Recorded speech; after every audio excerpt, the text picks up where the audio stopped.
নমস্কাৰ সকলোকে মানসী মন চেনেললৈ পুনৰবাৰ আপোনালোকক স্বাগতম জনাইছোঁ আৰু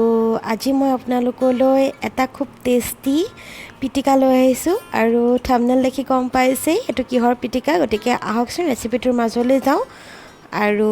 এয়া মই এটা বাল্টিং লৈ লৈছোঁ আৰু মই আহিছোঁ আমাৰ শাক খেতি আৰু যিকোনো কবি খেতি কৰা বাৰীখনলৈ মই আগতেও এবাৰ আপোনালোকক আমাৰ বাৰীখন দেখাইছিলোঁ যেতিয়া এই বছৰৰ আমাৰ খেতি আৰম্ভ হৈছিল আৰু তাত মই গুটি সিঁচা ভিডিঅ' এটা দেখুৱাইছিলোঁ আৰু এয়া গুটি এতিয়া অলপ ডাঙৰ হৈছে আৰু এয়া ধনিয়া নতুনকৈ সিঁচা হৈছে আৰু আগৰবাৰ যিখিনি গুটি সিঁচিছিলোঁ পালেং শাকখিনি ভাল ধৰণে নগজিলে বাৰু ক'ৰবাত দুই এটাহে গজিলে আৰু লাই আৰু ধেৰুৱাখিনি ভাল ধৰণে গৈছে আৰু এয়া যিহেতু বৰষুণ দি আছে সেইকাৰণে এইখন দি দিয়া হৈছে বৰষুণ নপৰিবৰ কাৰণে আৰু এয়া খুতুৰা শাক দেখিছেনে একদম ধুনীয়াকৈ বাঢ়ি আহিছে খুতুৰা শাকখিনি আৰু এইখিনি সময়তে খুতুৰা শাকটো খাই খুব ভাল লাগে আৰু কোমলীয়া হৈ থাকে আৰু সেইকাৰণে মই ভাবিলোঁ আজি ময়ো খুতুৰা শাকৰ এটা পিটিকা বনাই দেখাওঁ আপোনালোকক আৰু সেইকাৰণে আহি গ'লোঁ বাৰীলৈ আৰু এতিয়া খুতুৰা শাক মই বুটলি আছোঁ এটা বাল্টিঙত অলপ সৰহকৈ লাগিব নহ'লে পিটিকাকণ একেবাৰে অকণমান হ'ব গতিকে সৰহকৈ বুটলি লৈছোঁ বাৰু এফালৰ পৰা আৰু আমাৰ ঘৰৰ সকলোৱে খাই ভাল পায় এই খুতুৰা শাকৰ পিটিকা আৰু আজি মই কলপাতত বনাম এনেই মই কেৰাহীতে বনাওঁ সুদা কেৰাহী এখনত মই গোটেইখিনি দি পেলাই অলপ ঢাকি দিওঁ হৈ যায় কিন্তু আজি মই অলপ বেলেগ ধৰণে বনাম আৰু কেনেকৈ বনাওঁ আপোনালোকে ভিডিঅ'টো সম্পূৰ্ণৰূপে চাব আৰু এয়া খুতুৰা শাক বুটলি আনি ভাল ধৰণে ধুই অকণমান পানীত তিয়াই থৈছোঁ কাৰণ বৰষুণ দি দিয়াৰ কাৰণে তাত বালিখিনি লাগি ধৰিলে আৰু সেইকাৰণে 4বাৰমান ধোৱাৰ পিছতো বালিখিনি নোযোৱাৰ কাৰণে আকৌ পানীত তিয়াই ৰাখিছোঁ যাতে বালিখিনি গুচি যায় ইয়াত অলপমান মৰিচা শাকো আছে আৰু মৰিচা শাকৰ গোন্ধটো বহুত ভাল লাগে আপোনালোকে ইচ্ছা কৰিলে কচুথোৰো দিব পাৰে আৰু তেতিয়াতো আৰু ভাল হ'ব খাবলৈ মই কচুথোৰ নাই দিয়া যিহেতু এতিয়া বাৰিষাত কচু খাই ভাল নালাগে আৰু খজুৱতি হয় ডিঙিত সেইকাৰণে কচু নাই দিয়া অকল খুতুৰা আৰু মৰিচা শাকেৰেই আজি এই পিটিকাবিধ মই বনাম আৰু এইখন কলপাত মই বাৰীৰ পৰা আনিছোঁ আৰু আনি পেলাই অলপ ৰ'দত দিছোঁ ৰ'দ নায়েই বাৰু কিন্তু যিকণ আছে অলপ শুকাবৰ কাৰণে দি থৈছোঁ তাৰপিছতে এয়া গেছত মায়ে মোক কলপাতখন অকণমান লেৰেলাই দিছে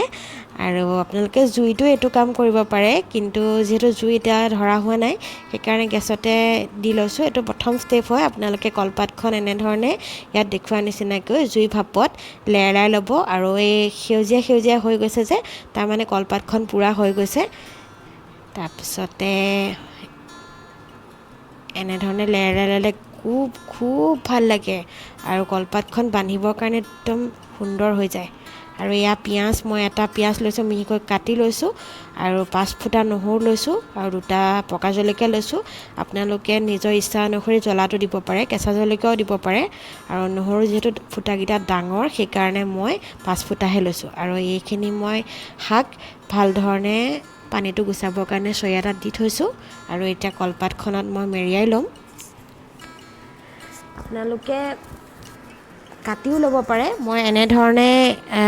লৈছোঁ গোটা হৈ থাকিলে খাই বহুত ভাল লাগে আৰু কাটি দিলে আচলতে সোৱাদটো কমি যাব বুলি মই ভাবোঁ সেইকাৰণে মই এনেকৈ গোটাকৈ আজি পাতত দি দেখাম আপোনালোকক এতিয়া ইয়াত মই পিঁয়াজ নহৰু আৰু জলকীয়া দি দিছোঁ আপোনালোকে বিলাহী বা কণ বিলাহী নহবা আদা আছে যদি দিব পাৰে মই নাই দিয়া যিহেতু মোৰ লগত নাই আৰু এয়া সোৱাদ অনুসৰি নিমখ দি দিছোঁ পিছত মই নিমখ দৰকাৰ হ'লে আৰু দিম এতিয়া অকণমানে দিছোঁ যিহেতু শাক দেখি নিমখ দি দিলে বহুত বিপদ হয়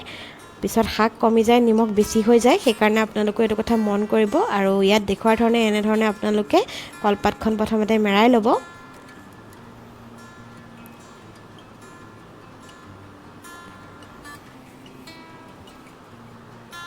আৰু কলপাতৰ পৰা এনেকৈ ৰছী আপোনালোকে কাটি ল'ব আৰু এই ৰছীয়ে এনেকৈ বান্ধিলে তেতিয়া পুৰ খালেও আপোনালোকৰ ৰছীডাল একো দিগদাৰ নহয় সেইকাৰণে এনেধৰণে কলপাতৰ পৰা ওলোৱা ৰছীয়ে আপোনালোকে ভাল ধৰণে বান্ধি ল'ব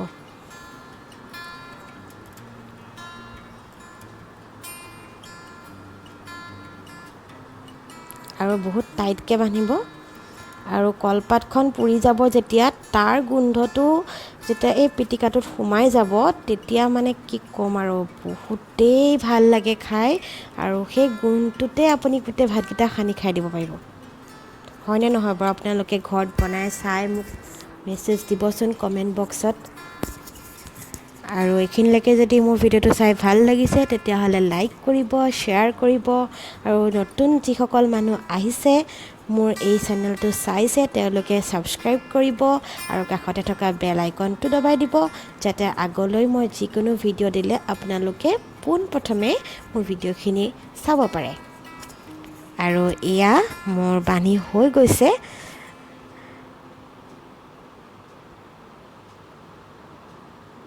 আৰু এবাৰ বান্ধি দিছোঁ মই যাতে ভাল ধৰণে বান্ধ খাই যায় আৰু খোল খাই নাযায়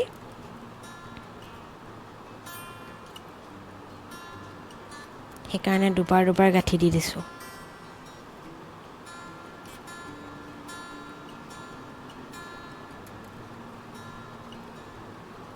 এয়া হৈ গ'ল মোৰ কলপাতটো ভাল ধৰণে বান্ধি আৰু এতিয়া এটা টোপোলা আকাৰত আপোনালোকে দেখা পাইছে আৰু এতিয়া মই এইখিনি গেছত পুৰিম তাৰ বাবে মই এখন টাৱা লৈছোঁ এখন বিশালৰ পৰা আনিছিলোঁ মই তেতিয়া আজিৰ পৰা 4-5 বছৰমান হৈ হ'ল আৰু 99 ৰুপিজ লৈছিলে আপোনালোকেও কিনি ল'ব এনেকৈ সুবিধা হয় এতিয়া মই গেছৰ ফ্লেমটো ল' কৰি পেলাই ইয়াত টোপোলাটো ৰাখি দিছোঁ আধা ঘণ্টামান এনেধৰণে পুৰিব লাগিব দুইটা ছাইডে লুটিয়াই মেলি ভাল ধৰণে যাতে ভিতৰৰ অংশখিনি ভাল ধৰণে সিজি যায় আৰু আধা ঘণ্টা পিছত এইখিনি দেখিছেনে কলপাতখন ভাল ধৰণে পুৰ খাই গৈছে আৰু গাঁঠিবোৰটো ছিগি গ'লেই আৰু ভিতৰৰ যিখিনি পিটিকা সেইখিনিও ভাল ধৰণে কোমলি গৈছে আৰু প্ৰথমতে বহুত গৰম হৈ আছিলে মই ঠাণ্ডা হোৱাৰ পিছত এনেকৈ আনিছোঁ আপোনালোকে পিঁয়াজ নহৰুখিনি পেষ্ট বনাই দিব পাৰে মই পেষ্ট বনাই নিদিলোঁ ইয়াতে এনেকৈ কোমলি গ'ল আৰু এটা বাউল লৈছোঁ মই ইয়াতে উলিয়াই লৈছোঁ আৰু এইখিনি দেখিছেনে এনেকৈ ধুনীয়া লাগিছে ন দেখাত আৰু বহুত ধুনীয়া এটা সুগন্ধ ওলাইছে কলপাতৰ সুগন্ধ পুৰা সুগন্ধ কি ক'ম মানে আপোনালোকে বনাই চালেহে গম পাব আচলতে ইমান ধুনীয়া লাগে খাই আৰু এয়া মোৰ ভাল ধৰণে পিটিকা নহ'লে সেইকাৰণে ভাবিলোঁ সোনকাল কৰিবৰ কাৰণে মিক্সিতে অকণমান দি দিওঁ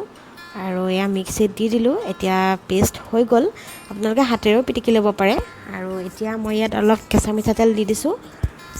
আৰু তেনেকৈ শাক হৈ থাকিলেও খাই ভাল লাগে কিন্তু আমাৰ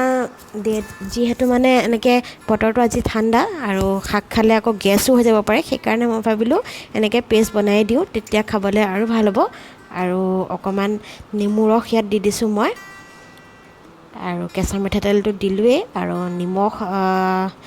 দিবলগীয়া নহ'লে সেয়াই হৈ গ'ল তাত মই 2 চামুচ নিমখ দিছিলোঁ সেয়াই হৈ গ'ল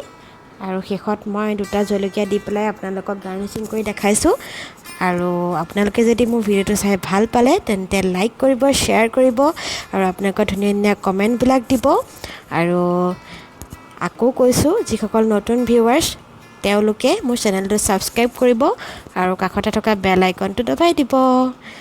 থেংক ইউ